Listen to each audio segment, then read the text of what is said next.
সঙ্গীতা জুয়েলার্সের পক্ষ থেকে আপনাদের তো সোনা ডায়মন্ড সবই দেখালাম, অল্প বিস্তর কিছু পায়েলের কালেকশন দেখাই সিলভারের। একদম একদম ধানতেরাস উপলক্ষে থাকছে, এছাড়াও প্রচুর কালেকশন আছে।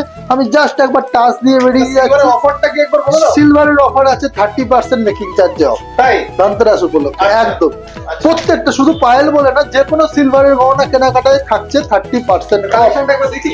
অবশ্যই দেখাবো। লেডিস কিছু ব্রেসলেটের কালেকশন দেখালাম, তোরার কালেকশন দেখালাম, জেন্টস কিছু চেনের কালেকশন দেখাচ্ছি, একদম লাইট ওয়েট এবং ইউনিক। এগুলো আচ্ছা। মাত্র 18-19 গ্রামের ভেতরে চলে আসছে। হ্যাঁ এগুলো নিতে হলে তো অবশ্যই আসতে হবে। এছাড়াও সিলভারের আপনি যেটা চাইবেন সেটাই আমাদের শপে পেয়ে যাবেন। একটা ভিডিওর মধ্যে এত সম্ভব নয় দেখানো, যতটুকু পারলাম অবশ্যই দেখালাম। আপনারা আসুন, আমাদের শপে ভিজিট করুন এবং ধানতেরাস উপলক্ষে সিলভারের যে কোনো জিনিস আপনি যেটা চাইবেন পেয়ে যাবেন। যদি আমাদের শপে নাও থাকে, আমাদের স্ক্রিনে দেওয়া নাম্বারে যোগাযোগ করুন। আপনি এনে দিতে বললে আমরা ওই দিন ধানতেরাসের দিন অবশ্যই আপনাকে ওটা আপনার কাছে পৌঁছে দেবো।